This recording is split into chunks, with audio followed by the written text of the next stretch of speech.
Welcome to the part 2 of the introductory lecture. So, introduction to concurrency and modeling. So, this is the part 2. So, hope you have enjoyed the part 1, and now let's see. So, in part 1, we had an introduction to concurrency modeling, and then we discussed why concurrency is important. And then we looked into the aspects of why concurrency is difficult. And we understood why it is so important and the issue which caused many deaths, that's due to an error in the use of concurrent programming. So the designers were largely unaware of the principles and best practices of concurrent programming. Right, let's move on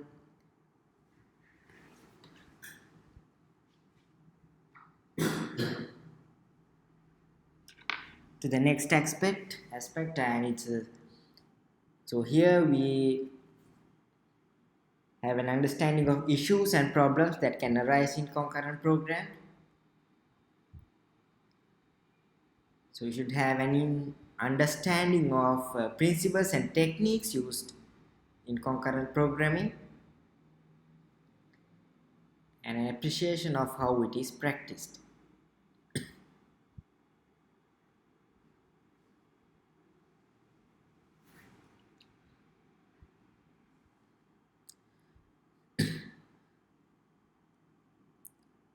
So the skill of concurrent programming is an essential part of a skill set of, if you want to be a computer scientist, professional software engineer, and anyone who considers themselves a serious and high ability programmer. So if you want to be in these categories, if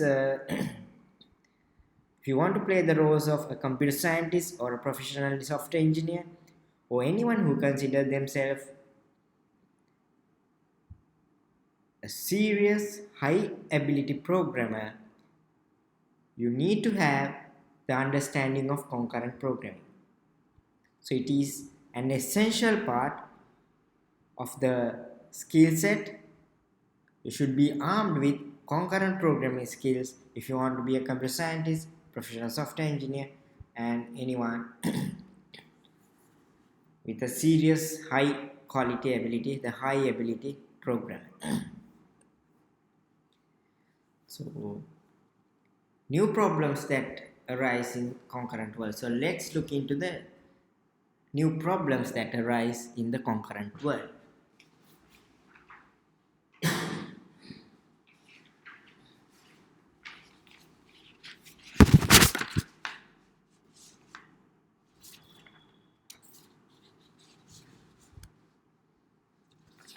So now we are moving from sequential world to the concurrent world.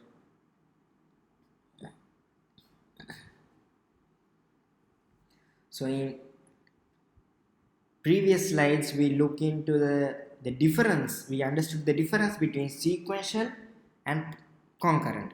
Now we are moving from sequential world to the concurrent world. In other words, from one thing happening at a time to so many things happening at the same time.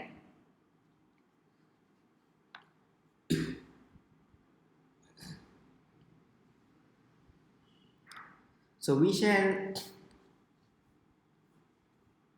have a role play of following things: student bank account or the dining philosopher's problem.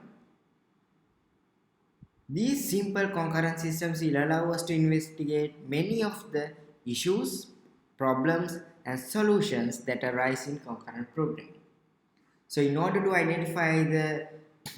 understand and identify the issues, problems, and solutions that arise in concurrent programming, so we'll have these two role plays. So we'll look into, during this role play we'll look into what problems are occurring, How can these problems be dealt with? What are the elements or parts of the solution? What has the solution achieved? So if we consider the student's bank account,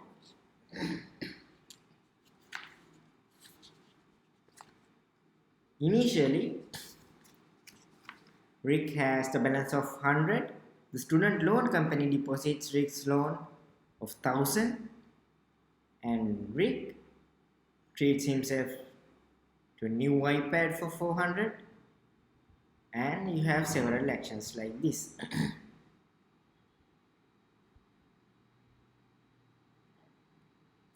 So the question is, what will be the balance of Rick's bank account at the end of the day? So let's look into the character sections, each of the 4 characters: Rick, loan company, grant, and bank manager.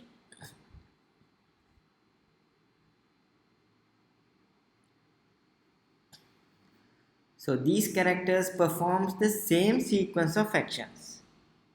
Number 1, read the bank balance from the bank. Calculate the new balance that results from their transaction. Write the bank balance back to the bank. These 3 actions are performed by all the characters. So we have 4 characters: Rick, loan company, grant, and bank manager. Those characters perform the same sequence of actions. All these characters perform same sequence of actions.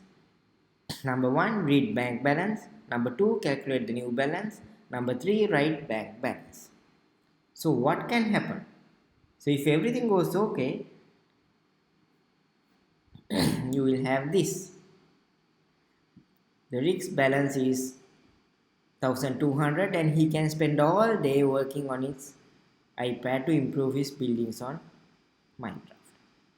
But if not, then his balance could be minus 450.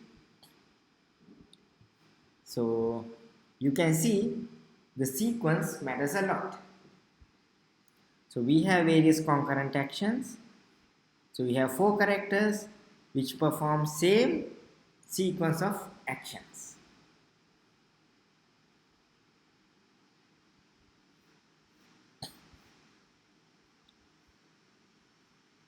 Another is the famous dining philosopher's problem.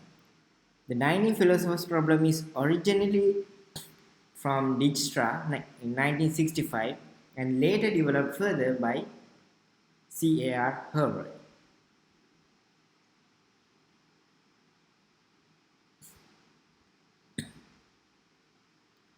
So this dining philosopher's problem is used to illustrate various problems that can occur when several processes are competing for limited resources. The most important thing is, which is highlighted in this dining philosopher's problem, is several processes are competing for limited resources.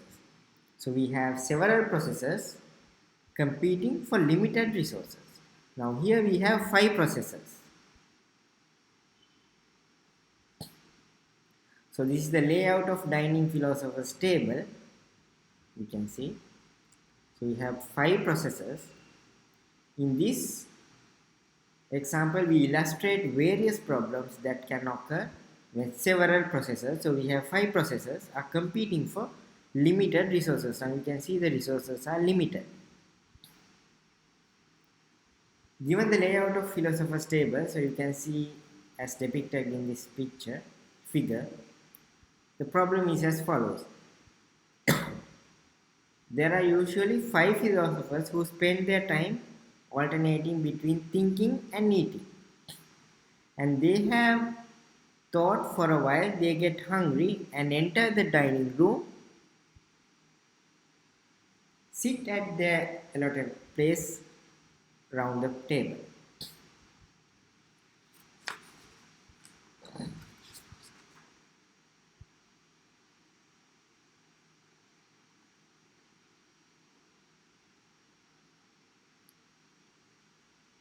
So in the middle, of a table is a bowl of spaghetti.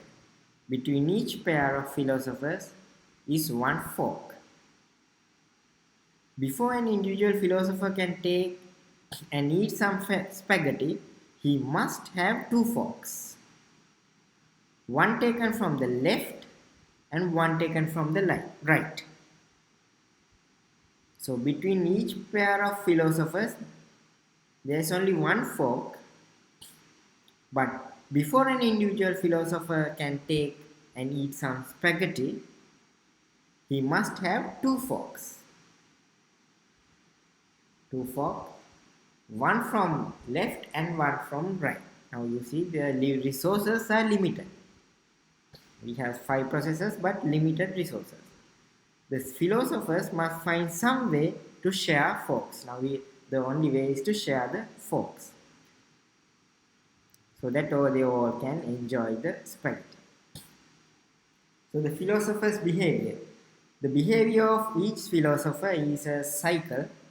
They think, and when they get hungry, they enter the dining room, and then they sit down at their place, pick up the fork on their right, pick up the fork on their left, eat spaghetti, put down the fork on their right, put down the fork on their left, and then they leave the room.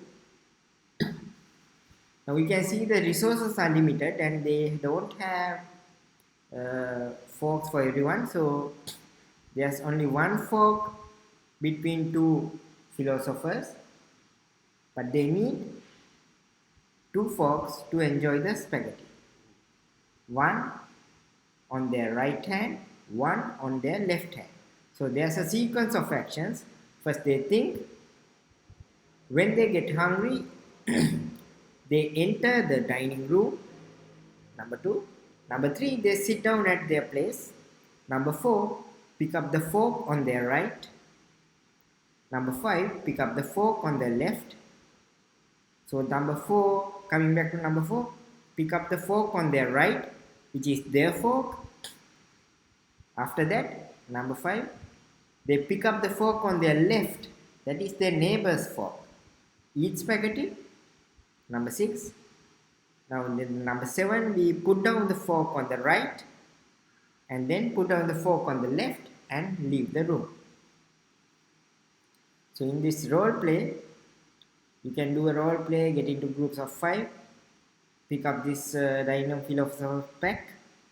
So then you will understand the issues in concurrency. So now you have limited resources.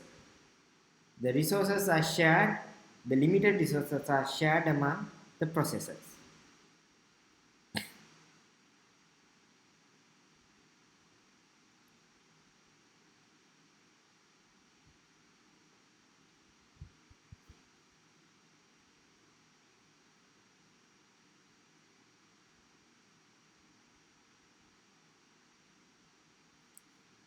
Now you might feel,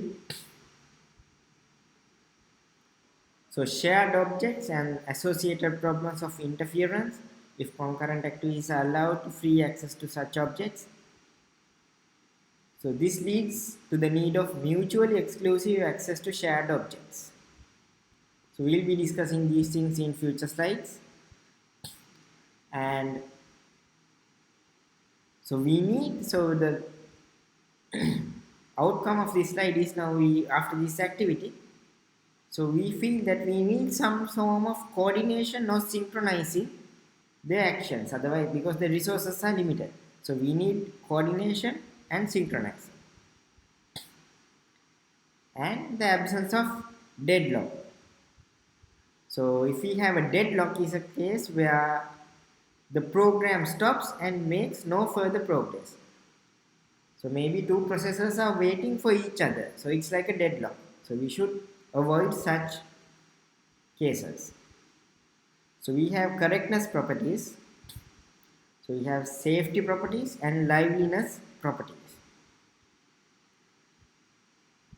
So we'll be discussing these in the next part, part 3. So safety properties, a program not reaching a bad state. So program not reaching a bad state is a safety property. A program eventually reaching a good state is called as liveness property. So we discussed several things in part 2. So we discussed dynamic philosopher problem and a role play.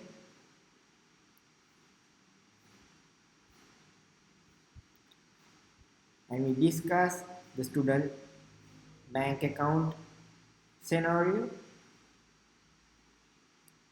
Right, that's the end of part 2 of Introduction to Concurrency and Multiple.